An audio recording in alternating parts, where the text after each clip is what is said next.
மேற்கு தாம்பரத்தில் adapt home மதுபோதை மறுவாழ்வு மையம். போதையினால் தன் வாழ்க்கையை தொலைத்தவர்களுக்கு சிறந்த முறையில் சிகிச்சை அளித்து மறுவாழ்வு பெற்றுத்தரும் இடம்தான் அடாப்ட் ஹோம் மதுபோதை மறுவாழ்வு மையம். பல்வேறு மாவட்டங்களிலிருந்து போதைக்கு அடிமையாகி தன் வாழ்க்கையை ஒரு கட்டத்தில் கேள்விக்குறியாக்கி மன அமைதி இழந்தவர்களை அடாப்ட் ஹோம் மறுவாழ்வு மையம் ஆதரித்து சிறப்பான சிகிச்சை அளித்து தன் நிலை இழந்தவர்களுக்கு அன்பும் அனுசரணையுடன் தினமும் உடற்பயிற்சி யோகாசனம் செய்து அவர்களுக்கு போதையினால் ஏற்படும் தீங்கு, இதனால் வேலை மற்றும் குடும்ப வாழ்க்கை இழந்து மீண்டும் எவ்வாறு வாழ்க்கையை தொடங்க வேண்டும் என்பது குறித்து அவர்களுக்கு சிறந்த மனநல ஆலோசகர் மூலம் ஆலோசனைகள் அறிவுரைகள் வழங்கப்படுகின்றன. மதுபோதை மட்டுமின்றி கஞ்சா, ஒயிட்னர், மன உளைச்சலால் ஏற்படும் கோபம் உள்ளிட்டவைகளும் ஒருவித போதைக்கு அடிமையானவர்கள் என தெரிவிக்கின்றார் அடாப்ட் ஹோம் நிறுவனர் லயன் டாக்டர் எஸ் முருகன். இந்த போதை அடிமையில் இருந்து எவ்வாறு விடுபடலாம், எவ்வாறு மறுவாழ்வு பெறலாம் என்பதை அவர்களுக்கு எடுத்து கூறி இருட்டிலிருந்து வெளிச்சத்திற்கு அழைத்து செல்கின்றனர். அடாப்ட் ஹோம் மதுபோதை மறுவாழ்வு மையம். இங்கு வருபவர்களுக்கு சிறந்த மருத்துவர்களால் பரிசோதிக்கப்பட்டு அவர்களின் உடல்நிலை எவ்வாறு உள்ளது எனவும், இரத்த அழுத்தம், உடலின் சர்க்கரை அளவு மற்றும் உடல் உபாதைகளால் பாதிக்கப்பட்டுள்ளன என பரிசோதனை செய்வதுடன் 24 மணி நேரமும் மருத்துவ சிகிச்சைக்கு தயார் நிலையில் இருக்கும் மருத்துவர்கள், செவிலியர்கள். மதிய உணவுக்கு முன் சிறிது நேரம் நடைப்பயிற்சி செய்து பின்னர் உணவு சாப்பிடும் முன் பிரார்த்தனை செய்து கடவுளுக்கு நன்றி கூறி உணவருந்துகின்றனர். அடாப்ட் ஹோம் மறுவாழ்வு மையத்தில் பணியாளர்களுடன் தன் குடும்ப உறுப்பினர்களையும் இணைந்து கொண்டு சேவை மனப்பான்மையுடன் செய்து வருகிறார் நிறுவனர் லயன் டாக்டர் எஸ் முருகன். அங்கு பணிபுரியும் பணியாளர்கள் எங்கள் நிறுவனர் டாக்டர் முருகன் அவர்கள் எங்கள் அனைவருக்கும் தாய் தந்தை போன்றவர்கள் என தெரிவிக்கின்றனர். உணவுக்கு பின் மாலை 4 மணி அளவில் சிறந்த யோகா பயிற்சியாளர்களால் யோகாசனம் பயிற்சி அளிக்கப்படுகிறது. மேலும் பல்வேறு அறிவு சார்ந்த புத்தகங்களை படிக்க வைத்து அதன் கருத்துக்களை கூறி போதையினால் பாதிக்கப்பட்டவர்கள் பாதை மாறாமல் நல்வழியில் செல்லவும் மறுவாழ்வு பெறவும் அறிவுரைகள், ஆலோசனைகள் வழங்கி உங்கள் குடும்ப உறுப்பினர்களை கவனத்தில் கொள்ள வேண்டும், எந்த நேரத்திலும் போதைக்கு அடிமையாக கூடாது என தெரிவிக்கின்றனர். இதுவரை அடாப்ட் ஹோம் மதுபோதை மறுவாழ்வு மையத்தில் இருந்து 9000 பேர் திருந்தி மீண்டும் வாழ்க்கையை தொடங்கி எங்கள் நிறுவனர் லயன் டாக்டர் எஸ் முருகன் அவர்களுக்கு நன்றி தெரிவித்து செல்கின்றனர். அடாப்ட் ஹோம் நிறுவனர் லயன் டாக்டர் எஸ் முருகன் போதையில்லா தமிழ்நாடு மட்டுமல்ல, இந்திய நாட்டை உருவாக்க வேண்டும் என்ற கொள்கையுடன் செயல்பட்டு வருகிறார்.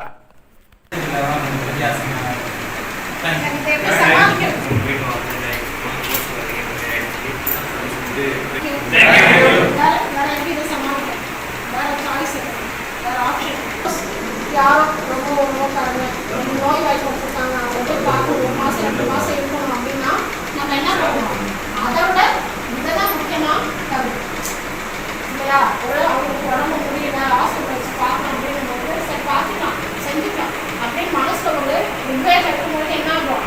நம்ம அதுக்காக புது புது கஷ்டங்களும் தேடி தேடி தேடி கொண்டாந்து கொடுக்குறாங்கன்னா அவங்க சொன்ன டைமுக்கு முன்னாடியே அயன் பண்ணி கொடுக்கும்போது அவங்க வச்சு 4 பேர் போய் சொல்லுவாங்க, இந்த அண்ணா இந்த கடையில் கொடுக்குறாங்க. அது எப்படி அதை பெருக்க முடியுன்றதை நம்ம ஐடியா பண்ணி பார்க்கணுமே தவிர அதே யோசிச்சுட்டே கவலைப்பட்டு என்ன இருப்பாங்க. ஆனால் நல்லா புரிஞ்சுக்கணும், தேவை அவங்களோட ஐநீன்களை கண்டிப்பாக தேவைகள் நிறைய இல்லையா? ஆனால் இன்னைக்கு தேதியில் எல்லா இடத்துலையும் அதை யூஸ் பண்ணுறோம். அதெல்லாம் வீட்டில் இது பண்ணாலும் இப்படியான ஒரு உதவிகளை யாருன்னா பண்ணித்தராங்கன்னா கண்டிப்பாக காசு பண்ணாலும் பரவாயில்லன்னு கொடுக்கறதுக்கு இருக்கு. இப்போ நம்ம ஒரு 10 வருஷத்துக்கான கஸ்டமரை விடலை, இஞ்சி போனால் ஒரு 4 மாதம் 5 மாதம் தான். அது நம்மளும் அதை கற்றுக்கிற ஒரு சூழ்நிலையில தான் இருக்கணும் போது அந்த சமயத்தில் நல்லா யோசிப்பாங்க, இந்த பழக்கத்திலே தொடர்ந்து இருந்து அதனால கஸ்டமர் விலகி போகிறது பெருசா இப்போ கட்டி நம்ம இந்த போய் அதை நம்ம தான் சரி பண்ணணும், நம்ம தான் அதை மேற்கொண்டு சமாளிக்கணும். எத்தனை 2 பேர் போய் வாய்ப்பு, ஆனால் கண்டிப்பாக அவங்க நம்மளால கூட்டிகிட்டு வர முடியும்.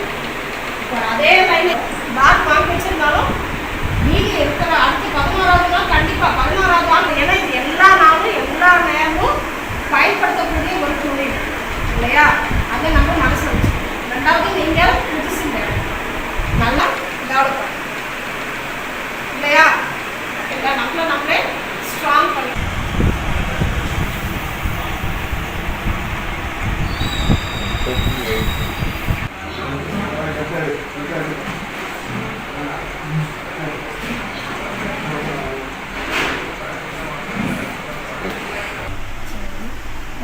வந்து இன்னும் நல்லா இருக்கும்னு சொல்லி அவங்க இன்னும் இன்னும் ஒரு மாதம் இருந்தால் இன்னும் சுத்தமாக ஆகிடுறதுனால நம்மளுக்கு நம்பிக்கையாக வந்துடும்.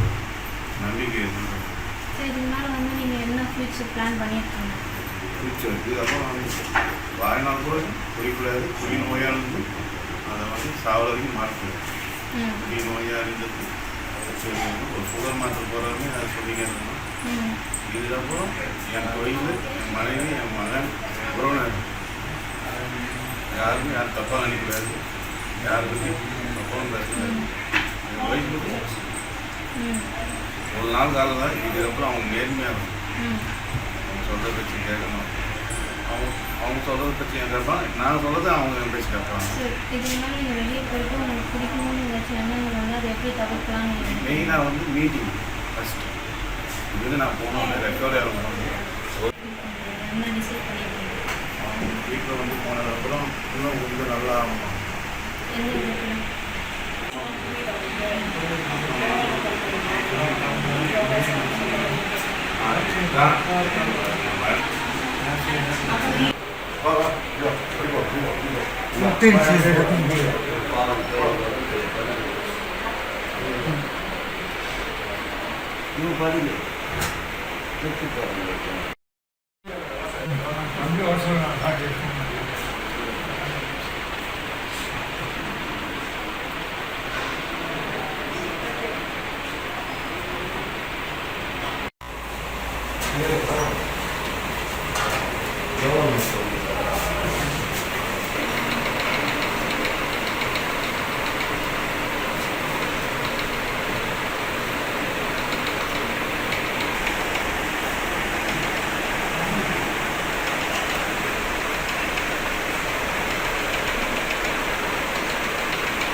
என் பேர் doctor line doctor S Murugan.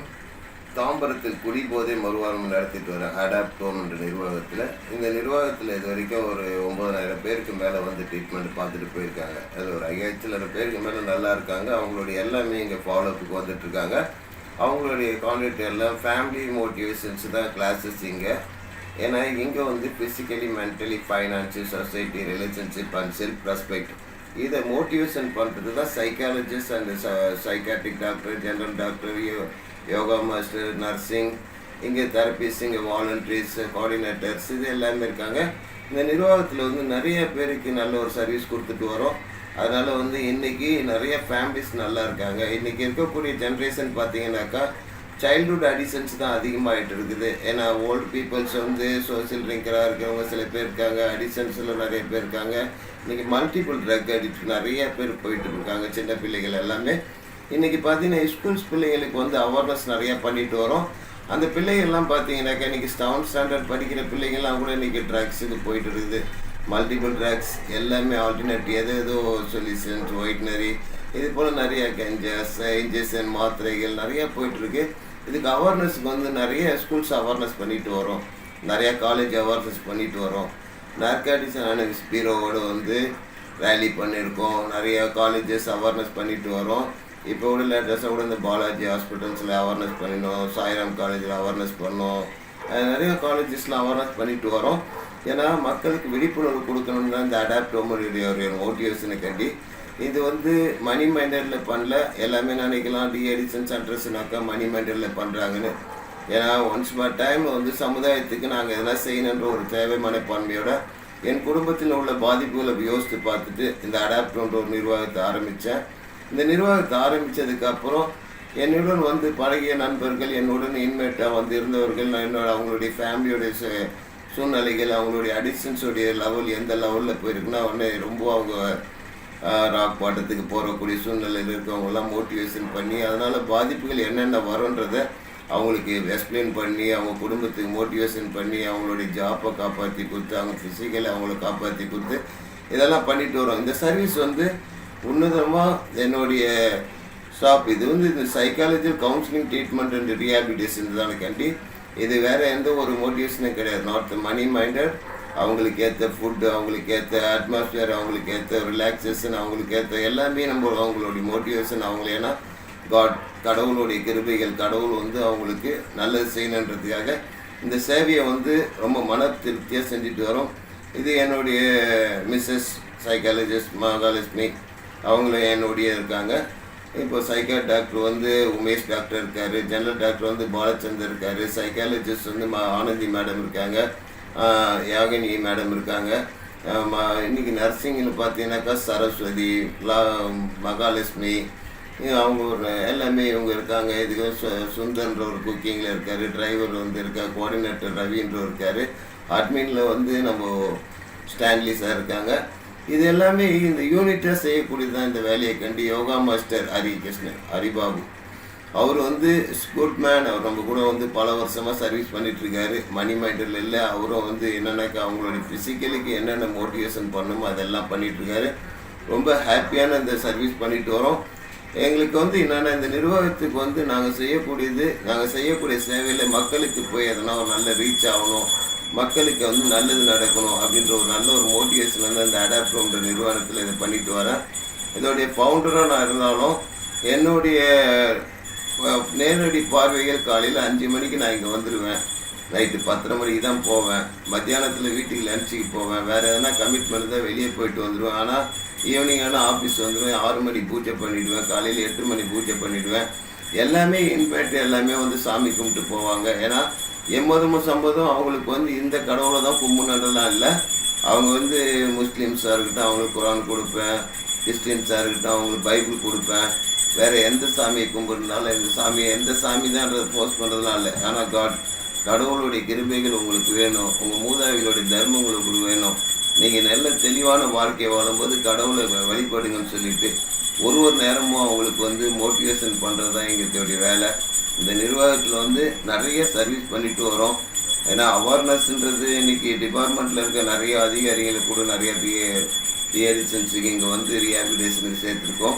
அவங்கெல்லாம் வந்து இன்றைக்கி நல்லா இருக்காங்க. அவங்களுடைய பிளெஸ்ஸிங், அவங்கள வந்து இன்றைக்கி மோட்டிவேஷன்ஸ், இன்றைக்கி டிபார்ட்மெண்ட்டில் இருக்கவங்களுக்கு எல்லாமே அடாப்ட்ன்ற நிர்வாகத்தை பற்றி எல்லாருக்கும் தெரியும். ஏன்னா இந்த நிர்வாகத்தை வந்து நாங்கள் வந்து எந்த நோக்கத்தில் செய்கிறேன்னாக்கா சமுதாயத்தில் நாங்களும் பிறந்தோம் வாழ்ந்தோம் இறந்தோம் இல்லாத நானும் ஏதோ ஒன்று பண்ணணும், என்னுடைய ஜென்ரேஷனில் நான் எதனா செய்யணுன்றது ஒரு மோட்டிவேஷன் இதை செஞ்சுட்டு வரேன். இதில் வந்து எனக்கு ஆத்ம திருப்தியான சர்வீஸ் பண்ணிட்டு வரேன். ரொம்ப சந்தோஷமாக இருக்குது. இங்கேருந்து போனவங்களுக்கு வந்து நான் அவங்கள மோட்டிவேஷன் பண்ணுறதுக்கு மேலே இன்றைக்கி சமுதாயத்தில் இருக்கக்கூடிய பிள்ளைங்களுக்கு வந்து நிறைய அவேர்னஸ் கொடுக்கணும். அதுக்கு வந்து நம்ம பேரண்ட்ஸோடைய சப்போர்ட்டு தான் வேணும். ஏன்னா பிள்ளைங்களுக்கு தெரியாது நான் எந்த தவறு செய்கிறேன்றது.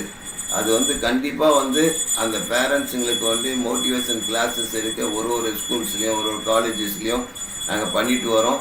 அதுபோல் உங்களுக்கு எதனா எனி டவுட் எதுனாலும் தயவுசெய்து எங்களை காண்டாக்ட் பண்ணுங்கள். என்னுடைய நம்பர் 9380579914. அது என்னுடைய பர்சனல் நம்பர். 8939890397. அது என் office number. 893989390395 my missus number. எந்த டைம்னாலும் கான்டாக்ட் பண்ணலாம். இது தாம்பரத்தில் முடிச்சு ரோடு கிருஷ்ணா நகரில் இருக்குது இந்த அடாப்ட்ன்ற நிறுவனம். இந்த நிறுவனம் வந்து நான் இங்கே ஆரம்பித்து வந்து 13 வருஷத்துக்கு ஆக போகுது. அதுக்கு முன்னாடி இதே இடத்துல ஒரு 7 வருஷத்துக்கிட்ட அந்த நிர்வாகத்தில் நடத்திட்டு இருந்தாங்க. இப்போ அதுக்கப்புறம் நான் அதை எடுத்ததுக்கப்புறம் ஒரு 13 வருஷம் ஆகுது.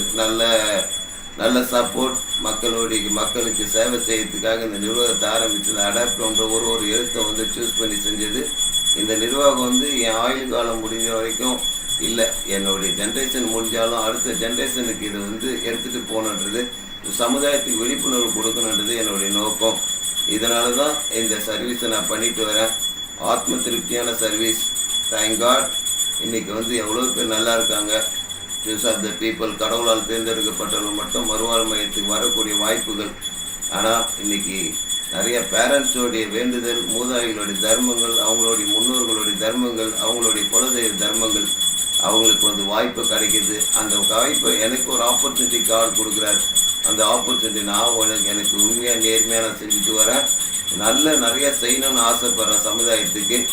என்னுடைய இது வந்து என்ன செல்ஃப் சப்போர்ட்டில் பண்ணுறது. Not money minded. Central government funding கிடையாது, எதுவும் கிடையாது. ஸ்டேட் கவர்மெண்ட் ஃபண்டிங் கிடையாது. இது எங்களுடைய சொந்த முயற்சியில் செஞ்சுட்டு வரோம். இதை நல்லையா செய்யணுன்றது என்னுடைய ஆசை. அவங்களுக்கு வயிற்றில் அடிக்கக்கூடாது. கடவுள் புண்ணியத்தில் அவங்களுக்கு சேவைகளை வந்து வயிறார உணவும், மன நிம்மதியாக இருக்கக்கூடிய சூழ்நிலையிலும், உடல் ரீதியாக ஆரோக்கியங்களும் அவங்களுக்கு தேவைகளை செய்து என்னுடைய நோக்கமான செஞ்சுட்டு வரேன். என் நிர்வாகம் தாம்பரத்தில் இருக்குது. எனி டைம் கான்டாக்ட் பண்ணுங்கள். தேங்க்யூ. நான் இங்கே அடாப்ட் ஹோமில் கடந்த ஒரு 11 இயர்ஸாக யோகா மாஸ்டராக இருக்கேன். யோகா மாஸ்டர்னா வெறும் யோகா மட்டும் கற்றுக் கொடுக்கலாங்க. மைண்ட் ரிலாக்ஸேஷனுக்குரிய மெடிடேஷன், அப்புறம் அதுக்குரிய அதாவது அவங்களுக்கு எதனா பிரச்சனைகள் இருந்தால் அதை தீர்க்கறதுக்கு மர்ம ஆசனங்களை கற்றுக் கொடுக்குறாங்க. சார் திரு டாக்டர் முருகன் அவர்கள் அவரோட ஒய்ஃபும் அவங்க ஃபேமிலியே இந்த அடாப்ட் ஹோமை நடத்தின்னு இருக்காங்க. அவங்க ஃபேமிலியாக என்னை அவங்களோட அங்கத்தினராக நினச்சிக்கிறாங்க. இது அடாப்ட் ஹோம்னு எல்லாரும் நினச்சிக்கிறாங்க ஒரு ஏதோ ஒரு அதாவது ஜெயிலுக்கு அடுத்த மாரி ஒவ்வொருத்தர் நினச்சிப்பாங்க. அது கிடையாது. இது மறுவாழ்வு இல்லம் அப்படின்னோடனே எல்லா இடத்துலையும் இருக்குது மறுவாழ்வு இல்லம். இது வந்து தாயின் கருவறை, மறு கருவறை. அம்மா வயிற்றுலேருந்து பிறக்கிறது போது எப்படி இருக்குமோ அதுமாரி இவங்க வளர்ந்த பிள்ளைகளை தன் கருவறையில் அவங்க சுமந்துன்னு இருக்காங்க. அப்போ அந்த கருவறையிலிருந்து வெளிவரும்போது அவங்க எப்படி இருக்கணும்? தூய்மையான எண்ணம், தூய்மையான செயல். இதனால அவங்கள எல்லாருமே அவங்க குடும்பத்தில் எல்லாரும் லைக் பண்ற மாரி இந்த இடத்துல இருந்து அவங்க புதுசா வெளியே போவாங்க. இது உண்மை. ஏன்னா இங்கிருந்து போனவங்க எல்லாமே சந்தோஷமா குடும்பத்தோட ஒத்துமையா வாழணுன்ற ஆசையோட இருக்காங்க. ஆக்சுவலா அவங்களுக்கு என்ன நாங்க சொல்லணும்னா, போதை அதாவது அடிமை அப்படின்றது என்னன்னா ஈர்ப்பு. ஒருத்தர் ஈர்ப்பு அதிகமாகும் போது அது அடிமையாகும். அந்த ஈர்ப்பு எல்லாத்துலேயும் இருக்குது. பாசத்திலே இருக்கு, அன்புல இருக்கு, நேசத்திலே இருக்கு, இன்பத்திலே இருக்கு, காமத்திலே இருக்கு, எல்லாத்துலேயும் இருக்கு. ஆனா நம் உடலை அழிக்கக்கூடிய ஈர்ப்புன்ற பாருங்க, அதுல இருக்கிறது தான் அடிமை. அதாவது நம்ம உடல்ல இருந்து உயிரை இழக்கக்கூடியது, உடலை வருத்தக்கூடியது, இது எல்லாமே அடிமை. அதுல ஈர்ப்பு இருக்கும்போது அது அடிமை. அதுல இருந்து வெளியே வர்றதுக்கு எப்படி என்ன செய்யணும், அதாவது அவங்களுக்கு சுலபமான வழியில நாங்க கற்றுக் கொடுக்குறோம். எந்த படிப்பு அறிவே இது தேவையில்லைங்க. இயற்கையிலேயே அறிவு இருக்கு, இறைவன் கொடுத்துருக்காரு. அந்த இயற்கை அறிவு ரொம்ப சூப்பரான அறிவு. அதாவது பிரில்லியண்டா இருப்பாங்க. அதில் எல்லாருமே பிரில்லியன்ட், எல்லாரும் ஈக்குவலாக தான் இறைவன் படிச்சிருக்காரு. யாரையும் உயர்வு தாழ்வு அப்படிலாம் கிடையாது. அப்போ பிரெயின் நம்ம எல்லாருக்குமே ஈக்குவலாக தான் இருக்கும். உயிர் ஒன்றுக்கு, சின்ன குழந்தையா இருந்தாலும் வயசானா இருந்தாலும் அந்த உயிருக்கு ஒரு மரியாதை, ஒரே மரியாதை தான். குழந்தையில இருக்கிற உயிருக்கு அதே மரியாதை, வயசானாலும். ஸோ அந்த மரியாதையை அவங்களுக்கு கற்றுக் கொடுக்குறோம். உங்களால் முடியும். அதாவது ஆக்சுவலாக வந்து எந்த ஒரு போதைக்கு அடிமையானவங்க எல்லாருமே அடிமையானோம் அப்படின்னு நினச்சி அடிமையாகிறது இல்லை. அது எல்லாருமே புரிஞ்சுக்கணும்.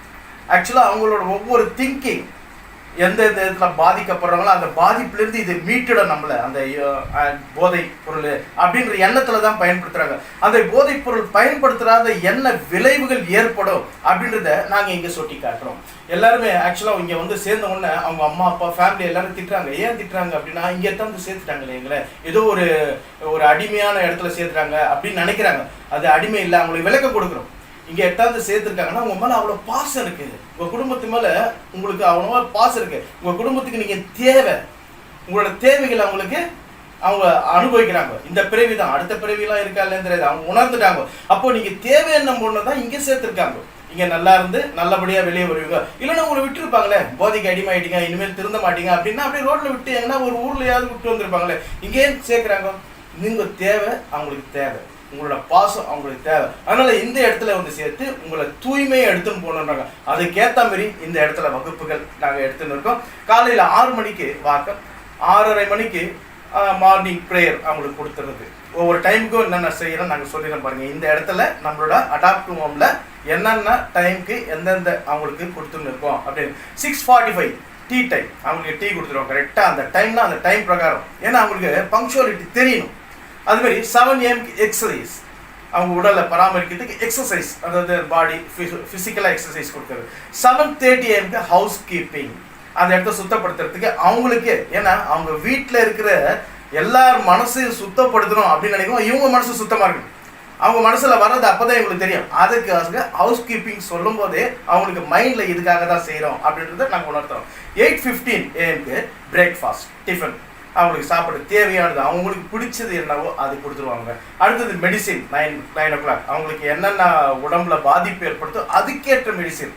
ஏன்னா தேவையில்லாத எல்லா மெடிசனும் கொடுக்கக்கூடாது. அவங்க பாதிப்புக்கு ஏற்ற மாதிரி அந்த நம்மளோட டாக்டர்ஸு நர்சிங்லாம் அதுக்கேற்ற மாதிரி அவங்களுக்கு அன்பாக அந்த மெடிசன் அவங்க எடுத்துக்கிற அளவுக்கு அன்பாக பேசுவாங்க, அனுசரணையாக நடந்திருப்பாங்க. 9:30 AM சைலண்ட் ஹவர், அதாவது அமைதியாக இருக்கும். கொஞ்ச நேரம் அமைதியை அவங்க கடைபிடிச்சாங்கன்னா நம்ம என்ன செய்கிறோம் அப்படின்றது அவங்க உணர்றதுக்கு. 9:30 AM அவேர்னஸ் கிளாஸஸ், அவங்க என்ன, அதாவது அவேர்னஸ்னால் அவங்க புரிஞ்சிக்கிறது, ஒவ்வொன்றத்தையும் புரிஞ்சிக்கல எல்லாத்தையும். அடுத்தது டீ டைம், எப்போனா ஒரு 10:30க்கு டீ டைம். அப்புறம் 12 o'clock குரூப் தெரப்பி எடுத்துன்னு இருக்காங்க. குரூப் தெரப்பி எல்லாரும் அதாவது ஒவ்வொருத்தரோட கவலைகள், எதனால இந்த ஸ்டேஜ் நாம் வந்தோம், அந்த ஸ்டேஜ் அவங்களுக்குள்ள புரிஞ்சுக்கணுன்னா, சி இவ்வளோதானா, நீ இதால வந்தியா, நான் அதால வந்தனா அப்படின்னு அவங்களுக்குள்ளேயே தோன்ற அளவுக்கு அவங்களுக்கு குரூப் தெரப்பி கொடுத்துருவாங்க. அடுத்து லன்ச் டைம், அவங்களுக்கு மதிய சாப்பாடு, அவங்களுக்கு தேவையான அளவுக்கு சாப்பாடு அவங்களுக்கு. அதாவது இங்கே வரவங்களாம் சொல்கிறாங்க, சார் நான் வெளியெல்லாம் நான் வீட்டிலலாம் இருக்கும் கொஞ்சம் தான் சாப்பிட்டேன், ஆனால் இங்கே வந்து அதிகமாக சாப்பிட்றேன் சார், அது என்னென்ன தெரியல சார். அந்த சந்தோஷம் இங்கே வந்தால் மகிழ்ச்சி கிடைக்குது. அதாவது ஒருத்தர் மகிழ்ச்சியாக இருந்தால் தான் அவங்களுக்கு பசிக்கும். அந்த பசியை இங்கே அவங்களுக்கு வர வச்சுட்டு நல்லா சாப்பிட்றேன்னு அவங்களே சொல்கிறாங்க. ஒவ்வொருத்தரும் சின்ன பசங்கள்லேருந்து பெரியவங்கலேருந்து எல்லாமே சொல்கிறாங்க. ஆக்சுவலாக அடுத்தது வந்து 2:30 AM ஆக்டிவிட்டீஸ், அதாவது 3:30க்கு பிக் புக் ரீடிங், அதாவது புக்ஸ் எல்லாம் கொடுத்து படிங்க. அப்போ எல்லாருக்கும் படிக்க தெரியுமா, அந்த படிக்க தெரியலன்னா அவங்களுக்கு அந்த புக்கை பார்த்து நாங்கள் படித்து அவங்களுக்கு என்ன இருக்குன்னு நாங்கள் சொல்லுவோம். அவங்களுக்கு படிக்கிற எண்ணம் வரணும். அதாவது ஒவ்வொருத்தர் தேவைகள் என்னவோ அந்த தேவைகளை நாமளே நிறைவேற்றிக்கணும் அப்படின்ற எண்ணம் வரணும். அடுத்தது ஒரு டீ டைம் நம்ம 4 o'clock கொடுத்துருவோம். டீ சாப்பிட்டு அடுத்து 4:15க்கு ரிலாக்ஸேஷன், அமைதியாக இருக்கும், சைலண்டாக இருக்கும், ரிலாக்ஸ் பண்ணிப்பாங்க. அடுத்தது 4:45 கேம்ஸ். அவங்களுக்குள்ள நம்ம ஆக்சுவலாக வெளியே தான் கேம்ஸ் இருக்குல்ல, உள்ளுக்குள்ளேயே எவ்வளோ கேம்ஸ் இருக்குது, வீட்டுக்குள்ளேயே எவ்வளோ கேம்ஸ் இருக்குது அப்படின்றத உணர்த்துறது. நம்ம வெளியே போய் தான் எல்லாம் செய்யணும்னு அவசியம் இல்லை, வீட்டுக்குள்ளேயே இவ்வளோ இருக்குது அப்படின்ற இந்த கேம்ஸை நாங்கள் கற்றுக் கொடுக்குறோம். அந்த கேம்ஸ் அவங்க செஞ்சாங்க. அதாவது அந்த கேம்ஸில் எந்த ஒரு பாதிப்பும் யாருக்கும் இருக்காது. அந்த மன மகிழ்ச்சிக்காக கேம்ஸ், சம்பாதித்துக்காக வேறு எதனா இருக்குது இல்லை, மன மகிழ்ச்சிக்காக அந்த கேம்ஸ். விளையாட்டு முடிஞ்ச உடனே அவங்களுக்கு ரொம்ப ரிலாக்ஸேஷனாக இருக்கும், எல்லாம் ஃப்ரீ ஆகிடும். அந்த அளவுக்கு அந்த கேம்ஸ் கொடுப்போம். அடுத்தது 6:15 டீ டைம், டீ பிரேக், கொஞ்சம் திருப்பி டீ பிரேக் கொடுப்போம். அப்புறம் 6:30க்கு யோகா. யோகாவில் அவங்களால எல்லாருக்குமே ஆசனங்கள் செய்ய தெரியாது, அதனால அந்த ஃப்ளெக்சிபிள் இருக்குமெல்லாம் தெரியாது. ஏன்னா ஒவ்வொருத்தரும் ஒவ்வொரு உடல் பாதிப்பு இருக்கும். அந்த உடல் பாதிப்பு ஏற்ற மாதிரி ஒவ்வொருத்தரும் உங்களால் முடியும். அதாவது யாருமே அவங்களே நினைச்சாதான் திருந்த முடியும். நாம் என்னதான் செஞ்சாலும் அப்போ அவங்கள நினைக்க வைக்கிறோம் பாருங்க, அந்த மைண்டில் நாம் அவங்களோட மூளையில் போய் அந்த ஸ்பீச்சை உட்கார வைக்கிறோம். உங்களால் முடியும், நீங்கள் இதிலேருந்து வெளியே வருவீங்க, எதனால இந்த பழக்கங்கள் ஏற்பட்டது, எப்போத்திலிருந்து இந்த போதை வந்தது அப்படின்றது நாங்கள் உணர்த்துவோம். அவ்வளோதானே, இது இவ்வளோதானா, அப்போ இதுலேருந்து நம்ம வெளியே வரலாமே. அதாவது போதையினால அவங்களுக்கு சோம்பேறித்தனம் அவங்களுக்கு உணர்த்தும். இது சோம்பேறித்தனம். சோம்பேறியவே இருந்துருவியா நீ, சுறுசுறுப்பாக இருக்க மாட்டியா, அப்படியே உட்காந்து மந்தமாக உட்காந்து இருப்பியா, இதெல்லாம் அவங்களுக்கு அந்த யோகாவில் எடுப்போம். ஒவ்வொன்றையும் அவங்க மைண்டில் ஏற்றுவோம். அவங்க மைண்டில் ஏற்றோன்னா அவங்களே கொஸ்டின்ஸ் கேட்போம். அதுலேருந்து நான் சொன்னது இப்போ எல்லாத்தையும் நீங்கள் கேட்டிருந்தீங்க, அதுலேருந்து உங்களுக்கு தெரிஞ்ச கொஸ்டின்ஸ், தெரியலனாலும் பரவாயில்ல, தப்பாக இருந்தாலும் பரவாயில்ல, அந்த கொஸ்டின்ஸ் கேளுங்க. ஏன்னா உங்களோட மூளை வளர்ச்சி அடைஞ்சிருக்கு. அதை நல்லா ஃப்ரீயாகணும், ரிலாக்ஸ் ஆகணும். அப்படியே இறுகி போயிருக்கு உங்கள் தேவையில்லாத எண்ணங்களால். அப்படின்ட்டு அந்த யோகாவில் அவங்களுக்கு மைண்ட் ரிலாக்ஸேஷன் கொடுத்து, ஆசனங்கள் கொடுத்து அவங்கள ரிலாக்ஸ் பண்ணுவோம். அடுத்தது இன் ஹவுசிங் மீட்டிங், எல்லாம் மீட் பண்ணுறாங்க, மீட்டிங் கொடுத்துட்டு டின்னர் 8 o'clock பண்ணிட்டு, அடுத்தது 9 o'clock மெடிசன், மருந்து மாத்திரை எல்லாம் அவங்களுக்கு தேவையானவங்களுக்கு என்னென்ன மருந்து மாத்திரை தேவையோ அதை கொடுத்துட்டு 9:30 தாட்ஸ் அண்ட் ஃபீலிங்ஸ். அடுத்தது பெட் டைம், ஷார்ப்பாக 9 o'clock நல்லா தூங்குறதுக்கு வச்சோம். ஏன்னா அந்த இரவு என்பது இயற்கையில் நல்லா உறங்குவதற்காக, உடல் ரெஸ்ட் கோசம் அது கரெக்டாக 9 o'clock கொடுத்துருவோம். ஏன்னா இப்போ இருக்க பாருங்க 12 o'clock 1 o'clock நைட்டில் முடிச்சுன்னு இருக்காங்க. அந்த இரவே இல்லாமல் போயிடுச்சு. அதனால என்ன ஆகுது, நெகட்டிவ் தாட்ஸ் அதிகமாகுது, பாசிட்டிவ் தாட்ஸே இல்லை. எப்பவுமே இயற்கையிலேயே இரவு பகல் இருக்கு. அந்த பகல்ல விழிச்சிருக்கணும், நம்ம பாசிட்டிவ் தாட்ஸ் அப்பதான் இருக்கும். இரவுல தூங்கணும். ஆக்சுவலா அந்த காலத்துலலாம் 7 மணிக்கெல்லாம் தூங்கிடுவாங்க. நம்ம அதெல்லாம் எதிர்பார்க்கல. ஒரு 9 o'clock தூங்கிட்டா காலையில ஆட்டோமேட்டிக்கா ஒரு 6 o'clockலாம் எழுந்துப்பாங்க. அப்போ அந்த இரவை நல்லா உடலுக்கு ரெஸ்ட்டுக்கு அனுபவிக்க வச்சு, பகலை நம்ம மூளைக்கு அனுபவிச்சு தாட்ஸ் நல்ல தாட்ஸாக வர வச்சு, நம்ம குடும்பத்தில் சந்தோஷமா இருக்கிற உணர்வுகள் அந்த பகலில் தான் எல்லாரும் சந்தோஷமா பேசிக்க முடியும் குடும்பத்தில், அதை வர வைக்கிறோம். இங்கே அதெல்லாம் கற்றுக் கொடுக்குறது. பெட் டைம் கரெக்டாக அந்த டைம் 24 hours சைக்கியாட்ரிஸ்ட் கன்சல்டேஷனுக்கு இங்கே இருக்கு. 24 hours ஜென்ரல் சைக்கிள் ஒரு ஃபிசிக்கல் கன்சல்டன்சி இருக்கு. அப்புறம் 24 hours நர்சிங் கேர் இருக்கு. எந்த நேரமும் நர்சிங் கூப்பிட்ட ஒன்று வந்துருவாங்க. எதனா ஒன்று வலியா ஐயோ அப்படின்னாலும் ஓடி போய் நிற்பாங்க. அந்த அளவுக்கு இந்த இடத்துல நாங்கள் கொடுத்துன்னு இருக்கோங்க. ஏன்னா எல்லாருமே எங்க இனம், அதாவது மனித இனம், எங்க குடும்பம், எல்லாருமே எங்க குடும்பமாக நாங்கள் நினைக்கிறோம். எங்கள் சாரால தான் நாங்கள் எல்லாருமே இந்த மைண்டு வந்தது. எங்கள் சாரும் அவங்களோட ஒய்ஃபும் அந்த எல்லாருக்குமே அம்மா அப்பா மாதிரி, அதாவது வெளியே அம்மா அப்பா எல்லாரும் இருந்துடலாம், ஆனால் இவங்கள மாதிரி இருக்க முடியாது. ஏன்னா தேவையில்லாத போதைப் பொருளை அடிமையானவங்களுக்கு அவங்களுக்கு குழந்தையாட்டு நினைச்சு சாதாரண படுத்த படிக்கிறவங்களுக்கு குழந்தையா அம்மா அப்பா இருந்துடலாம். ஆனால் இவங்களுக்கு அம்மா அப்பா இருக்கிறது பெரிய கஷ்டம். இவங்க அதை இருந்து சாதிச்சுக்கிட்டு இருக்காங்க. இவங்க மூலமா நாங்கள் கற்றுக்கணும். 24 hours வாட்டர் சப்ளை இங்கே எல்லாமே இருக்குங்க. ஏசி ரூம் தேவையா, இல்லைன்னா வேற என்ன ஷேரிங் ரூம், வாட்டர் பியூரி, அதாவது ஆர்வ வாட்டர் நல்லா பியூராக இருக்கும். ஏன்னா தண்ணியை தேவை, தாகத்திற்கு தேவை, அது சுத்தமான தண்ணி. தண்ணியால எந்த பாதிப்பு வரக்கூடாது. நாங்கள் எல்லாமே செஞ்சோம், உணவாலையும் தண்ணியாலையும் பாதிப்பு வந்தால் அது எங்களுக்கு தானே கெட்ட பேர். அதனால அதையும் சுத்தமாக பியூரிஃபையாக கொடுத்துட்றோம். அடுத்தது ஜென்ரேட்டர் வசதி இருக்குது, கரண்ட் இல்லைன்னா. அடுத்தது ப்ரொஜெக்டர் கிளாஸஸ் நாங்கள் கொடுத்துருவோம். ஒரு ஸ்க்ரீன் உங்களுக்கு எதனா உங்களுக்கு தேவை, எதனா விளக்கணும் அவங்களுக்கு சொல்லணும், ஏன்னா ஒரு பிக்சர்ஸ் என்ன பண்ணணும் அவங்களுக்கு ஏற்ற மாதிரி அப்படின்னா ப்ரொஜெக்டர் இப்படி எல்லாமே கொடுத்துன்னு இருக்காங்க. அதனால இங்கே எந்தவித குறையும் இல்லாமல் வரவங்களுக்கு எந்தவித குறையெல்லாம் வெளியே போகும்போது நான் மனிதன், நான் எங்களோட எங்கள் குடும்பத்துக்கு தேவையானவன் அப்படின்ற எண்ணத்தில் போனோம். அந்த வீட்டுக்கு போனவொன்னே அவங்க குடும்பத்தில் அவனை லைக் பண்ணணும். எப்பவுமே அவங்க சொல்கிறோம் உன்னை லைக் பண்ணணும். அவங்க அப்போ உன்னை லைக் பண்ணணும்னா என்ன செய்யணும், அவங்க தேவைகளை நீ தான் நிறைவேற்றணும். உங்கள் குடும்பத்தில் நீ தான் முக்கியம் அப்படின்றத உணர்த்தும். உங்கள் குடும்பத்தில் நீ தான் முக்கியம். நீ முக்கியம் போது உன்னோட சந்தோஷத்தை அவங்க எதிர்பார்க்குறாங்க. அவங்க எந்த ஒரு அம்மா அப்பாவும் எதையும் எதிர்பார்க்க மாட்டாங்க. குழந்தைங்க சந்தோஷமா இருக்கணும்னு தான் நினைப்பாங்க. அப்போ அந்த குழந்தைங்க சந்தோஷத்தை நீ அவங்களுக்கு கொடு. பணம் அவங்க எதிர்பார்க்கல, பொருள் எதிர்பார்க்கல, உங்களோட மகிழ்ச்சி நோய் இல்லாத இருக்க அதை எதிர்பார்க்கறாங்க. அதை நீ செய் அப்படின்றது இங்க கற்றுக் கொடுத்துருக்காங்க. அதனால இங்கிருந்து போனவங்க எல்லாருமே வந்துட்டு நல்லா இருக்கு, அதாவது போயிட்டு இதுக்கோசம் வரலாங்க, நல்லா இருக்குன்னு சொல்றதுக்காக இங்க வந்துட்டு சாரை பார்த்துட்டு மேடம் பார்த்துட்டு ரொம்ப அவங்க கிஸ் பண்ணி அவங்களுக்கு அதாவது அவங்கள காலில் விழுந்து ஆசீர்வாதம் பண்ணுற அளவுக்கு எவ்வளோ பெரியவங்க இல்லை அந்த அளவுக்கு இவங்க பண்ணியிருக்காங்கன்ட்டு, சார் இங்கே வந்ததா நான் நல்லா இருக்கேன், எப்பவுமே நல்லா இருக்கேன், இன்னும் நிறைய பேருக்கு நல்லா இருக்கணும், அதனால நீங்கள் நல்லா இருக்கணும் சார், நீங்களை வாழ்த்திட்டு போயின்னு இருக்காங்க. இவ்வளோ நேரம் நான் யோகா பற்றி சொன்னேன். அது மட்டும் சொல்ல, இங்கே இருக்கிறவங்கெல்லாம் எப்படி இருக்காருன்னு சொன்னேன். இங்கே வரவங்கெல்லாம் மகிழ்ச்சியாக இருக்கிறாங்க, எல்லாம் சந்தோஷமாக இருக்கிறது. நம்ம வாழறதுக்காக பிறந்திருக்கோம். அப்போ வாழறதுக்காக பிறந்திருக்கணும். தேவையில்லாத போதைப் பொருள் எதுக்கு? ஸோ போதை என்பது இந்த இன்ஜெக்ஷனோ இல்லை பவுடரோ இல்லை விஸ்கி, அதாவது விஸ்கி பிராண்டி, இது அது மட்டும் இல்லைங்க. கோபம் அதுவும் ஒரு போதை, சந்தேகம் அதுவும் ஒரு போதை. ஸோ இது எல்லாமே எல்லாம் வராங்க, எல்லாரும் அது இல்லைன்னு நினச்சிக்கிறாங்க. கோபம், சந்தேகம், செல்ஃபோனுக்கு அடிமை, இதெல்லாம் ஒரு போதை. இதிலிருந்து எல்லாத்திலிருந்தும் நம்ம அடாப்ட் இல்லம் விடுவிச்சு அவங்களுக்கு ஒரு மறுவாழ்வு கொடுத்து இந்த கருவறைவில் தூய்மையாக அவர்களை தயார்படுத்தி அவங்க வீட்டுக்கு அனுப்பிக்கிறோம். அவங்க சந்தோஷமா நீண்ட ஆயுளோட வாழணும் அப்படின்னு நாங்கள் எல்லாரும் சேர்ந்து இறைவனை பிரார்த்தித்துக் கொண்டிருக்கிறோம். நன்றி, வணக்கம்.